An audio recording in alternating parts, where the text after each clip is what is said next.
Hello students, learn BST channel में आप सबका स्वागत और अभिनंदन। पिछली वीडियो में हमने सामुद्रिक बीमा पढ़ा था। इस वीडियो में हम पढ़ेंगे संप्रेषण सेवाएं।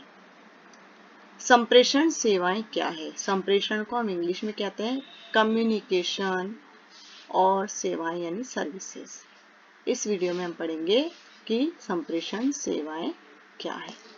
संप्रेषण सेवाएं व्यावसायिक इकाई के यानी कोई भी व्यावसायिक इकाई जब व्यवसाय करती है तो उसके लिए आवश्यक है कि वो बाह्य जगत से संपर्क कर सके, और ये सब किसके कारण संभव है? संप्रेषण सेवाओं के माध्यम से ही वह व्यावसायिक इकाई बाह्य जगत से संपर्क कर सकती है। बाह्य जगत में किस किस को शामिल किया जाता है? बाह्य जगत में शामिल किया जाता है आपूर्तिकर्ता, ग्राहक, प्रतियोगी आदि। ठीक है, तो कोई भी व्यवसाय अकेले व्यवसाय नहीं कर सकती। उसे अपने विचारों और सूचनाओं को दूसरों तक पहुंचाना आवश्यक होता है, और दूसरों तक पहुंचाने के लिए किसकी आवश्यकता होती है? संप्रेषण की। और एक प्रभावी संप्रेषण के लिए क्या आवश्यक है? संप्रेषण सेवाओं का सक्षम होना, सही होना, द्रुतगामी यानी तेज गति से होना। और आज का जो तेज गति से बढ़ती जो प्रतियोगिता है या हमारा जो कंपटीशन का युग है, टेक्नोलॉजी है, उन सब में हमारी जो संप्रेषण सेवाएं हैं वो भी कैसी होनी चाहिए? द्रुत गति की होनी चाहिए। इलेक्ट्रॉनिक मीडिया इस रूपांतर के लिए मुख्य रूप से क्या है? उत्तरदायी है। और व्यवसाय की सहायक मुख्य सेवाओं को दो भागों में हम बांट रहे हैं। यहाँ पर डाक और संचार में बांटा जा सकता है। सबसे पहले हम पढ़ेंगे डाक सेवाएं। भारतीय डाक और तार विभाग पूरे भारत में विभिन्न डाक सेवाएं प्रदान करता है, हम सभी जानते हैं। और इन सेवाओं को प्रदान करने के लिए हमारे पूरे देश में 22 डाक समूहों में इसे बांटा गया है। ये अपने केंद्र और क्षेत्र ये अपने केंद्र, क्षेत्र और खंडों के माध्यम से प्रधान डाकघर, उप डाकघर और शाखा डाकघरों के प्रचालन का क्या करते हैं? प्रबंधन। डाक विभाग द्वारा विभिन्न प्रकार की सेवाएं प्रदान की जाती है। तो वो विभिन्न प्रकार की सेवाओं को हम निम्न वर्गों में बांट सकते हैं। सबसे पहला है वित्तीय सेवाएं। ये सुविधाएं डाकघर विभिन्न प्रकार की बचत योजनाओं के माध्यम से क्या करवाती है? उपलब्ध करवाती है। और ये विभिन्न प्रकार की बचत योजनाएं कौन कौन सी है? पीपीएफ, किसान विकास पत्र जिसको केवीपी भी कहते हैं, नेशनल राष्ट्रीय बचत प्रमाण पत्र, नेशनल सर्विस सर्टिफिकेट एनएससी। इसके अलावा यह सामान्य बैंकिंग के कार्य भी करती है, अर्थात बैंक के समान बैंक के जो सामान्य कार्य वो भी करती है। क्या क्या करती है? मासिक आय योजना यानी हर महीने पैसा अपने पास क्या करती है? जमा करती है। आवर्ती जमा खाता, बचत खाता, सावधि जमा और मनी ऑर्डर, ये सुविधाएं भी ये क्या करती है? प्रदान करती है। अर्थात हम पैसा मनी ऑर्डर के माध्यम से भी एक स्थान से दूसरे स्थान पर भेज सकते हैं।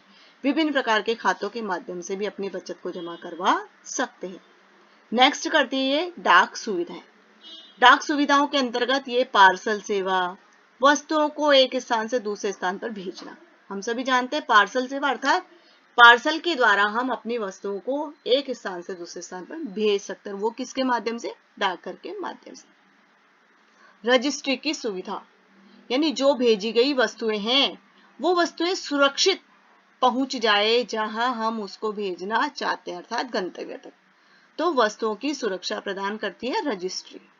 बीमा सेवा अर्थात डाक के द्वारा जो भी सामग्री भेजी जा रही है उसको रास्ते में किसी प्रकार की जोखिम ना हो, तो होने वाली जोखिमों के विरुद्ध क्या करवाया जाता है? बीमा। तो डाक विभाग बीमा का कार्य भी करते हैं।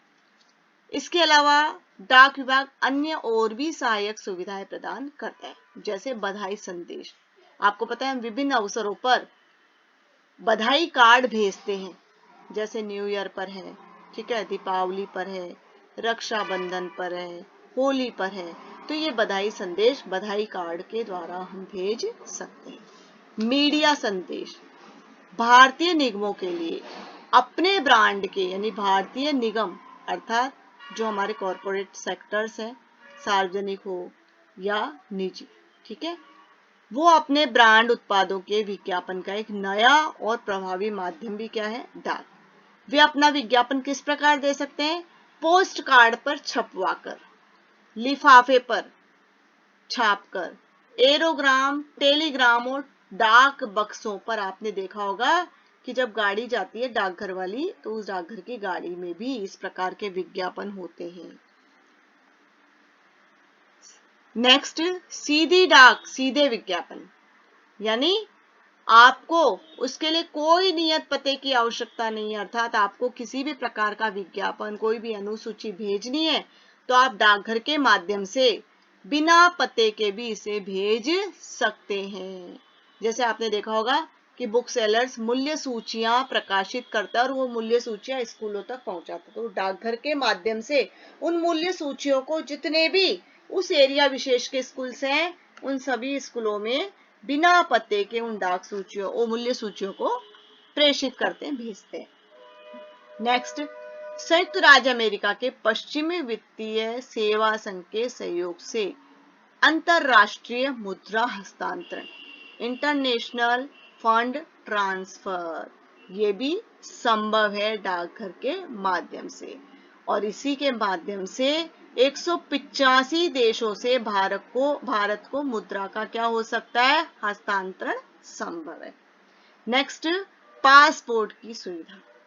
पासपोर्ट आपको बनवाना है, विदेश जाना है, तो विदेश जाने के लिए हमें पासपोर्ट की आवश्यकता है, तो पासपोर्ट भी हम किसके माध्यम से बनवा सकते हैं, डाकघर के माध्यम से, अर्थात डाकघर के द्वारा पासपोर्ट भी बनाए जाते हैं, जिसके लिए विदेश मंत्रालय से इनको क्या है, अनुमति और विशेष सहयोग। स्पीड पोस्ट, भारत के लगभग 1000 ऐसे स्थान हैं जहां पर स्पीड पोस्ट के द्वारा आप अपनी डाक सामग्री को भेज सकते हैं, यानी बहुत कम समय में आप अपनी सामग्री को स्पीड पोस्ट के माध्यम से एक स्थान से दूसरे स्थान पर भेज सकते हैं।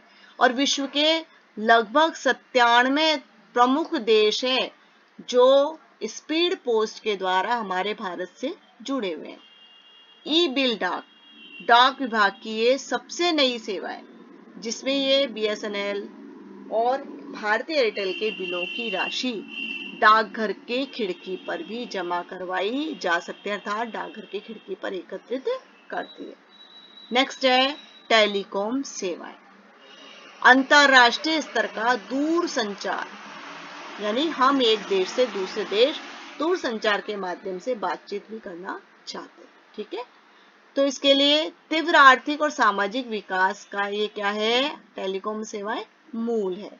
और सभी, हम सब जानते हैं कि सभी व्यावसायिक क्रियाओं की रीढ़ भी है, क्योंकि बिना टेलीकॉम सेवाओं के क्या व्यावसायिक क्रियाएं संभव है, क्या नहीं है। आज हम पूरे विश्व में कहीं भी किसी भी प्रकार की सूचनाओं का आदान प्रदान किसके माध्यम से कर सकते हैं, केवल टेलीकॉम के सेवाओं के माध्यम से, और पूरा विश्व क्या बन गया, एक गांव की तरह हो चुका है। और यदि दूरसंचार का ढांचा ही नहीं होगा तो महाद्वीपों में व्यवसाय करना क्या हो जाएगा, केवल एक सपना रह जाएगा, क्योंकि बिना दूरसंचार की सेवाओं के यह संभव है ही नहीं। दूरसंचार, सूचना प्रौद्योगिकी, उपभोक्ता इलेक्ट्रॉनिक्स और मीडिया उद्योग में दूरगामी प्रगति हुई है, और जीवन की गुणवत्ता की वृद्धि भी इसी के कारण क्या हुई है, संभव। हमारा टेलीकॉम सेवाएं किस किस प्रकार की उपलब्ध कराई जाती है। नंबर 1, सेल्यूलर मोबाइल सेवाएं, सभी प्रकार की मोबाइल टेलीकॉम सेवाएं हैं। ऐसी सेवाओं में हम जबानी या गैर जबानी, अर्थात या तो हम फोन के द्वारा या हम रिटर्न में, ठीक है, कोई भी संदेश भेज सकते हैं। डाटा सेवाएं, PCO सेवाएं इनमें सम्मिलित की जाती है, और अपने क्षेत्र के किसी भी प्रकार के नेटवर्क उपकरणों का हम प्रयोग कर सकते हैं, अर्थात किसी भी एयरटेल का हो, चाहे BSNL का हो, किसी भी नेटवर्क का उपयोग करते हुए हम इन टेलीकॉम सेवाओं को प्राप्त कर सकते हैं। नेक्स्ट है स्थायी लाइन सेवाएं। सभी प्रकार की स्थायी लाइन सेवाएं जिनमें ज़बानी और गैर ज़बानी संदेश और डाटा सेवाएं सम्मिलित है, जो लंबी दूरी तक संदेश भेजने के लिए क्या होती है, उपयोग। और इसमें पूरे देश में फाइबर ऑप्टिक तारों का क्या बिछाया जाता है, जाल, और उसके द्वारा नेटवर्क उपकरणों को जोड़ा जाता है और इनसे अन्य टेलीकॉम सेवाओं में तालमेल रखा जा सकता है। अभी आपने देखा होगा कि हमारे इस कोरोना टाइम में हमें जब इंटरनेट की आवश्यकता है तो इंटरनेट की आवश्यकता को देखते हुए अधिक मात्रा में इंटरनेट की सुविधाएं तेज स्पीड से प्राप्त हो सके, इसके लिए विभिन्न कंपनियां फाइबर कनेक्शन प्रदान कर रही है, जिसमें आपके अलग अलग उनके पैकेजेस हैं। आवश्यकता के अनुसार कस्टमर्स उन पैकेजेस को ले सकता है और अपनी आवश्यकताओं को पूरी कर सकता है। नेक्स्ट है केबल तार सेवाएं। ये सीधी जुड़ी हुई सेवाएं और एक लाइन से दूसरी पर क्या करने वाली है, हस्तांतरित की जाने वाली है, जो मीडिया सेवाओं के संचालन के लिए एक लाइसेंस प्राप्त क्षेत्र में कार्यरत है। एक तरफ मनोरंजन से संबंधित सेवाएं हैं, तो केबल नेटवर्क के माध्यम से हम टीवी पर विभिन्न कंपनियों के द्वारा दी जाने वाली सेवाओं के माध्यम से अपने मनोरंजन चैनल्स को देख सकते हैं। उसी प्रकार VSAT सेवाएं, ये उपग्रह से संप्रेषण प्राप्त करती है, अर्थात उपग्रह से क्या लेती है, सूचनाएं, यानी जो उपग्रह के माध्यम से हमें संप्रेषण की सेवाएं प्राप्त होती, और ये व्यवसाय और सरकारी एजेंसियों को शहरी और ग्रामीण दोनों ही क्षेत्रों में विश्वसनीय और लचीली संप्रेषण सुविधाएं देती है। आपने देखा होगा DTH, ठीक है, ऑनलाइन समाचार, टेलीमेडिसिन, बाजार भाव, टेली शिक्षा, इन सब के लिए प्रयोग की जाती है। DTH आपने देखा होगा, डायरेक्ट टू होम, हमें केबल कनेक्शन लेना होता है DTH का, तो एक छोटा सा बॉक्स आता है और साथ में एक छतरी नुमा एक उपकरण आता है जिसको छत पर लगाया जाता है, उस बॉक्स से जोड़ दिया जाता है और हम विभिन्न चैनल्स उसके द्वारा हम देख सकते हैं। ये भी सेल्युलर कंपनियों द्वारा दी जाने वाली उपग्रह आधारित, यानी उपग्रह से क्या प्राप्त होते हैं, उपग्रह से उपग्रह के माध्यम से इस प्रकार के हम क्या करते हैं, सेवाएं प्राप्त कर सकते हैं। एक छोटे डिश एंटीना और एक छोटा सा सेटअप बॉक्स होता है, उसके द्वारा कोई भी व्यक्ति मीडिया सेवाएं प्राप्त कर सकता है और विभिन्न प्रकार के चैनलों के विकल्प के द्वारा ये अपना मनोरंजन कर सकते हैं। ओके स्टूडेंट्स, नेक्स्ट वीडियो में हम पढ़ेंगे परिवहन। तब तक आप इस वीडियो को ध्यान से देखिए, समझिए, सुनिए, और अभी तक आपने अगर मेरा चैनल लाइक सब्सक्राइब